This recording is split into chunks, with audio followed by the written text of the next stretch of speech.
Welcome here to Butterfly Ecological Garden and Tribal Village, and also good afternoon to all. Ayun na nga, welcome daw to Butterfly Eco Garden at Tribal Village. Yes, first day namin sa Palawan. Pagkagising na pagdesisyonan agad namin na dito pumunta. Bandong! Ma'am? Pasok po yung lahat po. May discussion! Meron tayo itong short orientation before we enter the garden. Kasi nga, here to everyone po, ma'am, sir, sa group niyo meron po yung ticket stub. Binayaran ni Ian. Binayaran po. Sige po, pasok na po kayo, sir. At nagkaroon na nga ng brief orientation at sinabi sa amin na dalawang bahagi daw itong pagpasok namin, yung Eco Garden nga at saka yung Tribal Village. Sit first for your welcome picture. Pagbukas ng pinto papuntang garden, kailangan daw ng welcome picture. So ayan na nga. Ito talaga yun na.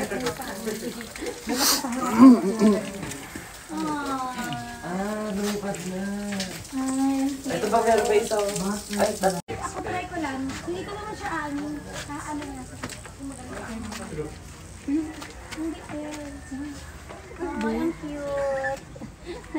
Totoo yan. Ay, totoo yan. Humingi na siya. Tulog lang siya? Humingi ka. Banda! Ay, ano sila? Naku, bear pig. Ayun nga. Pig. Rescue sila, pinatay daw yung magulang nila.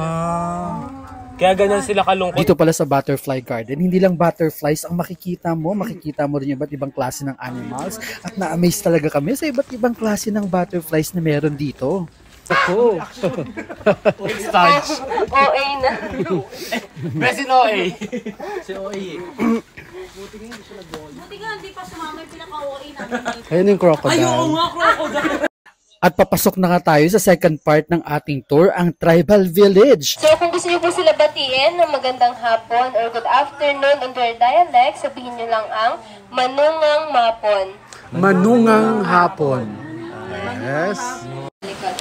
So ayan yung tinatawag nilang bagtik. So that comes from the sap, resin or dagta ng almasiga tree. At Pasa ayan daw. din po ay isa sa main ingredients sa paggawa ng ating nail polish, varnish, fiberglass and other related products, and that is also flammable.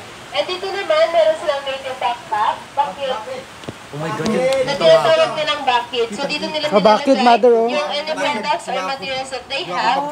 So particularly kapag sila ay nagkukolek ng bagtik. At kapag ito ay mabigat na or mabugat in their dialect, no problem because they have their head strap or head support to carry more weight. Kung napapansin nyo, meron din silang iba't ibang music instruments. And the gong or agong for the larger one. And they have... It's showtime. Yes, parang sa showtime nga. Pag nagong ka, ito yon. The gimbal. So ito po ang kanilang native drum. So sila na itong umukit. And then sa taas, nilalagyan lang nila ng animal skin. So ito, covered siya ng cow skin or balat ng baka. So ngayon, ipi-play nila ang kanilang instrumental set. Tinatawag nila itong basal or basal set.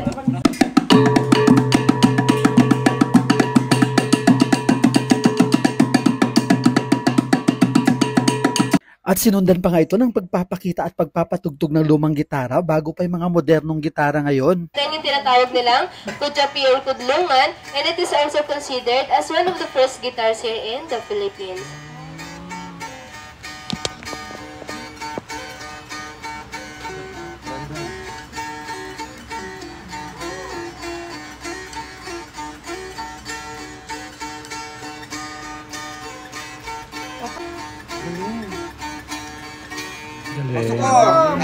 At sinundan naman ito ng another performance gamit itong instrumento at ang vibration daw ng kanilang bunganga.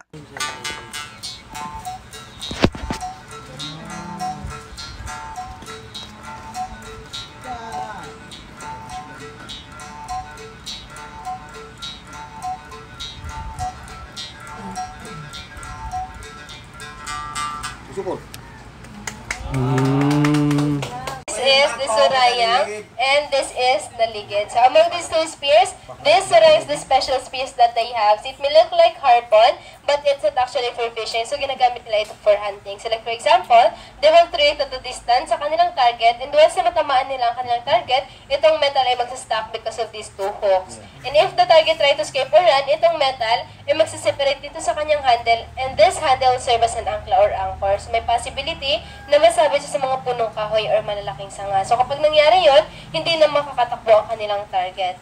And kapag buhay pa ang kanilang target, they're going to follow up the ligid. So basically, itong Soraya is for trap and the ligid is for follow up. Yeah.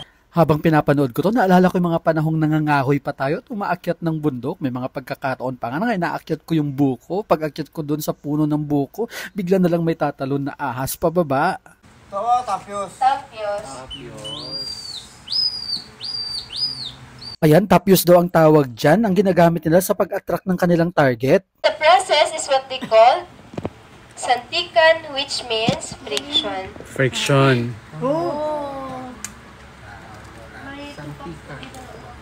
Meron, oy, wow, bilis Ay, bilis ah. Yan, so ganyan po sila kabilis gumagawa ng apoy at hindi na nila kailangan ng posporo at lighter. Dito naman, naalala ko yung mga pagkakataon dati na pupunta pa ako ng mga basurahan para makakuha ng mga basag na planggana or balde o kahit anong plastic para meron lang kami panggatong.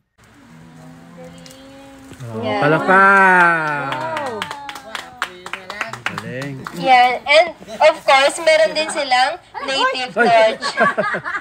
At nakakabigla nga kung paano pintay ni Kuya yung apoy. Bago magtapos ang tour, kailangan may picture-picture muna. Nakasama sila. Picture sa Ay, lahat nandito ako kay Mother. Apa? Ano ka naman nyo? Wala, may sawa pa. At dahil sa sawa, nataranta nga ang lahat maliban na lang kay Mother. Picture na tayo. Habang kami ay takot na takot, so namang si Mother hinawak-hawakan pa at nagpa-picture-picture pa nga. Hello! At may pa-hello-hello pa. Ito na lang ang aming nasabi. Lakas ang loob nyo, ha? Okay na, Mother. Laga naman nila yan, eh.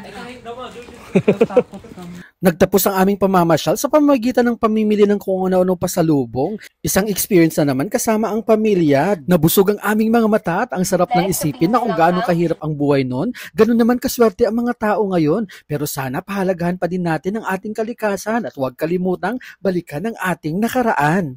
Nandyan sila. Ano to? Ayan! Ah, gecko. Geckos nga. Picture mo, Brandon. Ay, Lola, no? gumapo lang talaga siya sa akin.